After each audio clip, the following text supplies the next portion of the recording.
అమరావతిలో వైసీపీ నేత అంబటి రాంబాబు మాట్లాడుతున్నారు. లైవ్ చూద్దాం. విస్తీర్ణం కలిగింది. కేవలం 20,000 కోట్లతో మావిగన్ని పూర్తిగా అభివృద్ధి చేయొచ్చు. ఎందుకంటే ఆల్రెడీ ఇన్ఫ్రాస్ట్రక్చర్ ఉంది, ఆల్రెడీ బిల్డింగ్స్ ఉన్నాయి, ఆల్రెడీ రోడ్లు ఉన్నాయి, కొత్తగా నిర్మించాల్సిన అవసరం లేదు, ఎక్స్టెండ్ చేసుకుంటూ వెళ్ళొచ్చు. కేవలం 20,000 కోట్లతో మాత్రమే మావిగన్ నిర్మాణాన్ని పూర్తి చేసేటటువంటి అవకాశం ఉన్నది. మరి అక్కడ అమరావతిలో కేవలం మౌలిక సదుపాయాల కంటే నీరు, విద్యుత్తు, డ్రైనేజీ 2 లక్షల కోట్లు ఖర్చు పెట్టాలి. ఏంటిది నాకు అర్థం కాలేదు. ఆర్థికంగా చితికిపోతున్నటువంటి రాష్ట్రానికి ఇంత భారం అవసరమా అనేది ఆలోచించుకోవాల్సిన అవసరం ఉంది. అలాగే 3 జిల్లాలతో కూడిన డైనమిక్ పవర్ హౌస్ ఇది. 3 జిల్లాలతో కూడుకుంది. మచిలీపట్నం, ఎన్టీఆర్, గుంటూరు 3 జిల్లాలతో కూడుకున్నటువంటి డైనమిక్ పవర్ హౌస్ లాంటిది ఈ మావిగన్ అనేది. అదేంటి, ఒక చిన్న ప్రాంతం ఇప్పుడే కాస్త అభివృద్ధి చెందించాలని ప్రయత్నం చేస్తున్నటువంటి ప్రాంతం. 60 లక్షల జనాభా ఉన్న విస్తృత కారిడార్ ఇది. మొత్తం మావిగన్ అనేది మేము చెప్పిన మావిగన్ 60 లక్షల జనాభా ఉన్నటువంటి విస్తృతమైన కారిడార్. అక్కడ ఎంత ఉందండి? ప్రజలు పరిమితమైన ప్రజలు. కట్టాలి, రోడ్లు వేయాలి, బిల్డింగులు కట్టాలి, ఇక్కడి నుంచి అక్కడికి వెళ్ళాలి. అది ఎప్పుడు జరిగిద్దో ఎవరికి తెలియదు. విస్తరించిన అభివృద్ధి మోడల్ ఇది. ఏది? మావిగన్ అనేది. ఈ కేంద్రీకృతమైన రాజధాని మోడల్ ఇది. ఇప్పటికే నిరూపితమైన పట్టణ శక్తి మోడల్ ఇది. ఏది? మావిగన్ అనేది. ఇది కేవలం గ్రీన్ ఫీల్డ్ మోడల్. అంటే కొత్తగా రోడ్లు వేయటం, కొత్తగా పునాదులు తీయటం, ఈ గ్రీన్ ఫీల్డ్కి సంబంధించినటువంటి అంశం.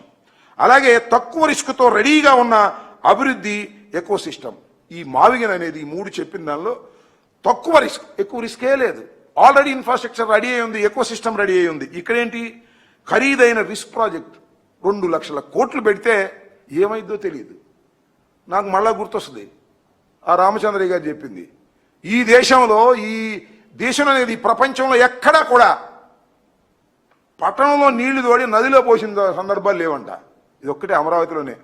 పట్టణంలో నీళ్లు తోడి నదిలో పోయాలి, నదిలో నుంచి నీళ్లు వచ్చి దీనిలో పట్టం కాదు, దీనిలోంచి దోసి దానిలో తోయాలి. అంటే అంత లోతట్టు ప్రాంతాన్ని చంద్రబాబు నాయుడు గారు ఎన్నుకున్నారు. దానికి కారణం ఆయన స్వార్థ ప్రయోజనాలు తప్ప మరొకటి కాదు. అలాగే నిరంతరం అభివృద్ధి చెందేటటువంటి ప్రాంతం ఇది. ఇదేంటి? భవిష్యత్తు వాగ్దానం. భవిష్యత్తులో అభివృద్ధి చెందుతునేటువంటి భావన కలిగించేటటువంటి ఒక ఊహ తప్ప అభివృద్ధి చెందుతుందో లేదో తెలియనటువంటి గందరగోళమైనటువంటి పరిస్థితులు. అనేక నగరాలతో ఆదాయం అందించే మోడల్ ఇది. అనేక రకాలతో ఆదాయాన్ని అందించే మోడలు ఇది. అమరావతి నగరంపైనే ఆధారపడి, కేవలం అమరావతి నగరం మీదే ఆధారపడి, అది కూడా లేదు ఇందాక నేను చెప్పినట్టుగా. కానీ ఇవి 3 నగరాలు. ఈ 3 నగరాలు కూడా ఎలా ఉన్నాయి? ఇప్పటికే రాష్ట్ర ఆర్థిక వ్యవస్థలో 16% భాగస్వామ్యం ఉంది ఈ 3 పట్టణాల్లో ఆదాయం. భవిష్యత్తు అభివృద్ధిపై ఇక్కడ ఆదాయం ఏంటంటే భవిష్యత్తు అభివృద్ధిపై ఆధారపడవలసినటువంటి పరిస్థితి. సమగ్ర లాజిస్టిక్స్ ఆధారిత రాజధాని ప్రాంతం ఇది. ఏది? మావిగన్. ఇది మాత్రం పరిమిత పాలనా కేంద్రం మాత్రమే. ఇంత డిఫరెన్స్ ఉందనేది ఈ విషయాన్ని నేను చెప్పదలుచుకున్నాను. కాబట్టి మావిగన్ అనేటువంటి ఒక ఆలోచన ఒక అద్భుతమైనటువంటి ఆలోచన. చాలా దురదృష్టం ఏంటంటే 2014లో రాష్ట్రం విడిపోయింది.